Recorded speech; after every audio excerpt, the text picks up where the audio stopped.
So hi friends, this is doctor Shravan Kumar. So ఈరోజు మన వీడియోలో బ్రెయిన్ డెడ్ గురించి తెలుసుకుందాం. సో న్యూస్లో చాలా కామన్గా మనం వింటూ ఉంటాం. ఒక బ్రెయిన్ డెడ్ అయ్యాడు, అతని ఆర్గాన్స్ డొనేట్ చేసి ఇంకొకరు లైఫ్ బతికించారు అని ఇలా న్యూస్లో చాలా చూస్తూ ఉంటాం.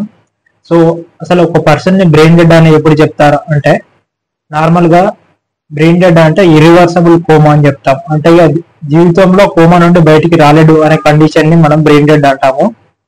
ఒక పర్సన్ ని మనం బ్రెయిన్ డెడ్ అని చెప్పే ముందు ఏం చేయాలి అంటే, ఫస్ట్ రివర్సబుల్ కోమా ఉంటుంది, ఆ కాజెస్ ని రూల్ అవుట్ చేసుకోవాలి. మరి ఇర్రివర్సబుల్ కోమాకి కన్ఫర్మేషన్ చేసుకోవడానికి కొన్ని టెస్ట్లు అనేవి చేయాలి. క్లినికల్ టెస్ట్లు చేస్తాం మరియు ఇమేజింగ్ టెస్ట్లు కూడా చేస్తాం. బ్రెయిన్ డెడ్ మెయిన్ గా మనకు హాస్పిటల్స్ లో చూస్తూ ఉంటాం. అంటే బ్రెయిన్ డెడ్ పేషెంట్స్ మూమెంట్స్ అనేది ట్వించింగ్ మూమెంట్స్ అనేవి ఉంటాయి, బట్ గ్రాస్ మోటార్ మూమెంట్స్ అనేవి ఉండవు. కాళ్ళు లేపడం, చేయిలు లేపడం, నడవడం ఇలాంటి మూమెంట్స్ అనేవి జీవితంలో రావు.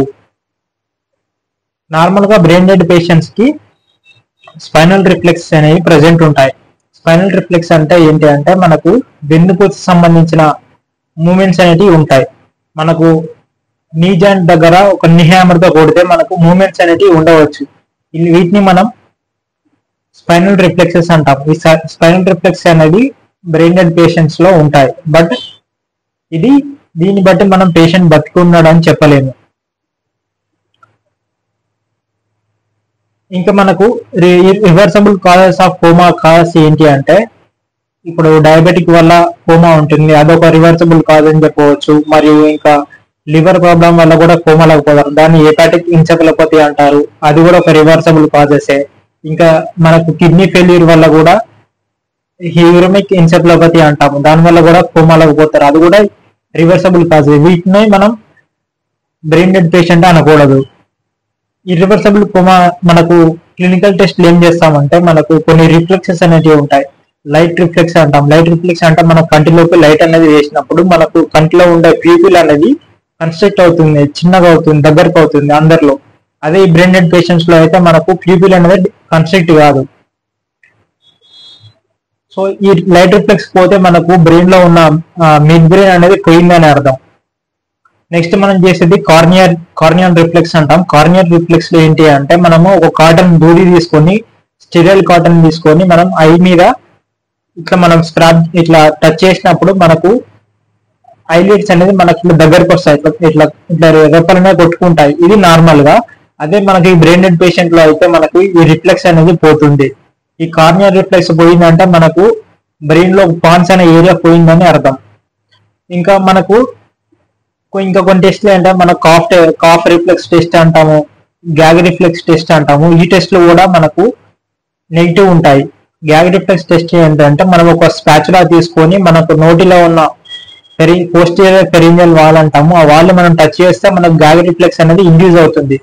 బట్ ఈ బ్రెయిన్ డెడ్ పేషెంట్స్ కి ఏముంటాయి అంటే, ఈ రిఫ్లెక్స్ అనేది పోతుంది, గ్యాగ్ రిఫ్లెక్స్ పోతుంది, కాఫ్ రిఫ్లెక్స్ పోతుంది. ఇది పోయిందంటే మనకు బ్రెయిన్ లో మెడుల్లా ఏరియా అనేది పోయిందని అర్థం. సో ఈ విధంగా బ్రెయిన్ స్టెమ్ మొత్తం పోయిందని అర్థం. సో బ్రెయిన్ డెడ్ పేషెంట్ అంటే బ్రెయిన్ స్టెమ్ డెత్ అని చెప్పవచ్చు. ఇంకా ఇది కాకుండా మనకు కొన్ని క్లినికల్ టెస్ట్ ఏంటంటే, మనకు ఆకులోసెఫాలిక్ రిఫ్లెక్స్ టెస్ట్ అంటాము. ఏంటి అంటే, దీన్నే మనం డాల్స్ ఐ ఫినామినా అంటాము.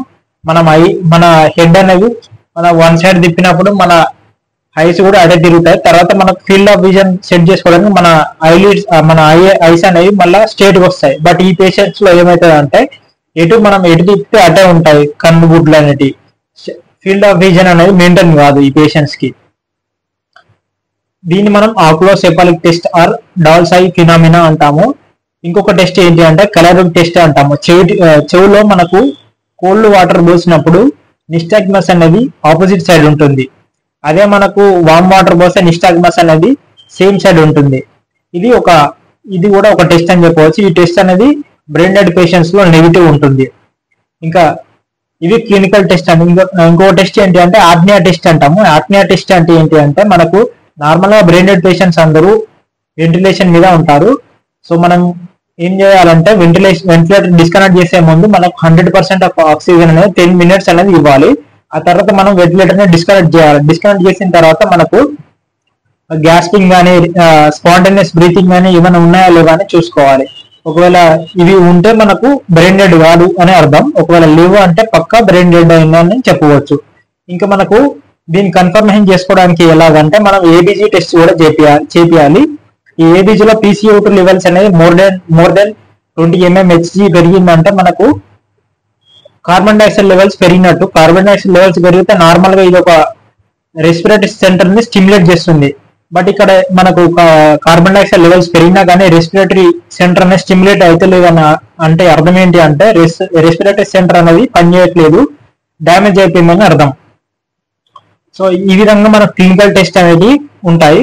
నెక్స్ట్ వీటిని మనం ఇమేజింగ్ టెస్ట్ ఏమైనా ఉంటాయంటే మనకి ఈజీ ఎలక్ట్రాన్ ఎన్సెఫలోగ్రఫీ అంటే ఈజీ అంటాము. ఆ టెస్ట్ కూడా చేయొచ్చు. ఆ టెస్ట్ లో మనకి ఏమైతుందంటే ఫ్లాట్ ఐసో ఎలక్ట్రిక్ లైన్స్ అనేది వస్తాయి. సేమ్ మనకి ఎట్లయితే హార్ట్ పని చేయకపోతే ఫ్లాట్ లైన్ వస్తుందో ఇక్కడ బ్రెయిన్ పని చేయకపోతే మనకు ఫ్లాట్ ఐసో ఎలక్ట్రిక్ లైన్స్ అనేది దీంట్లో చూపెడతాయి. ఇంకా ఇది కాకుండా మనకు ఎంఆర్ యాంజియోగ్రామ్ కూడా చేయొచ్చు. ఎంఆర్ యాంజియోగ్రామ్ లో కూడా మనకు యాంటీరియర్ సర్క్యులేషన్, పోస్టీరియర్ సర్క్యులేషన్ లో ఎటువంటి బ్లడ్ సప్లై లేదు అని చూపెడుతుంది. ఇంకా చేయాలనుకుంటే ఇంకా కొన్ని టెస్ట్లు చేయవచ్చు. ఇది బేసిక్ గా చేసే టెస్ట్లు అండి. ఇంకా మనకు ఒక పర్సన్ ని బ్రెయిన్ డెడ్ అని చెప్పడానికి ఇద్దరు న్యూరాలజిస్టులు చెప్పాలి. సపరేట్ ఎగ్జామినేషన్ చేయడం ద్వారా క్లినికల్ ఎగ్జామినేషన్ ఇద్దరు చేసి ఇద్దరు నెగిటివ్ వచ్చినాయి అంటే అప్పుడు ఆ పర్సన్ ని బ్రెయిన్ డెడ్ అని చెప్పాలి. ఒకరు చెప్తే దాన్ని బ్రెయిన్ డెడ్ అని అన్నారు. ఇంక ఈ బ్రెయిన్ డెడ్ గురించి మనము అసలు ఇప్పుడు ఎందుకు చదువుతున్నాం అంటే brain dead person brain dead అయిన తర్వాత తన యొక్క ఆర్గాన్స్ అనేది 8 మంది జీవితాలను కాపాడవచ్చు. ఎట్లా అంటే మనకు అతని యొక్క ఆర్గాన్స్ అనేది ట్రాన్స్ప్లాంట్ చేయడం వల్ల వేరొకరికి లైఫ్ అనేది ఇవ్వచ్చు. సో మనకు గుండె ఉంటుంది, గుండె ఒకరి నుండి ఇంకొకరికి ట్రాన్స్ప్లాంట్ చేయవచ్చు. దానివల్ల ఒకరికి లైఫ్ కాపాడవచ్చు. లంగ్స్ ఉంటుంది, లంగ్స్ అనేది 2 లంగ్స్ ఉంటాయి కాబట్టి 2 లంగ్స్ ను డిఫరెంట్ పర్సన్ కి మనకు ట్రాన్స్ప్లాంట్ చేయడం ద్వారా ఇద్దరిని బతికించవచ్చు. కిడ్నీస్ ఉంటాయి, కిడ్నీస్ కూడా 2 ఉంటాయి కాబట్టి ఇద్దరు లైఫ్ ని కాపాడవచ్చు. లివర్ ఉంటుంది కాబట్టి లివర్ ఒకటే కాబట్టి ఒకరిని కాపాడవచ్చు. ఇంకా ప్యాంక్రసిస్ కూడా మనకు ట్రాన్స్ప్లాంటేషన్ అనేది చేయవచ్చు. స్మాల్ ఇంటెస్టైన్ కూడా చేయవచ్చు. ఈ విధంగా ఒక బ్రెయిన్ డెడ్ పర్సన్ తో 8 మంది జీవితాలను కాపాడవచ్చు. ఇది మోస్ట్ కామన్ గా చేసే ట్రాన్స్ప్లాంటేషన్ అండి. ఓవరాల్ గా మనకు ఈ ట్రాన్స్ప్లాంటేషన్, కిడ్నీ ట్రాన్స్ప్లాంటేషన్ అనేది చాలా కామన్ గా జరుగుతున్నాయి. ఇది బ్రెయిన్ డెడ్ గురించి అండి. సో మనం న్యూస్ లో చాలా కామన్ గా వింటూ ఉంటాం. సిబిఐ తోటి అడ్మిట్ అయిన తర్వాత బ్రెయిన్ డెడ్ అని చెప్పగానే అతని యొక్క ఆర్గాన్స్ అనేది, కిడ్నీస్ అనేది వేరే వాళ్ళకి డొనేట్ చేశారు, ఇలాంటివి వింటూ ఉంటాము. సో ఒక పర్సన్ ని బ్రెయిన్ డెడ్ అయిన తర్వాతనే డొనేట్ చేయవచ్చు అండి. డొనేట్ చేయడానికి మనకు కన్సెంట్ అనేది వాళ్ళ ఫ్యామిలీ వాళ్ళని తీసుకోవచ్చు.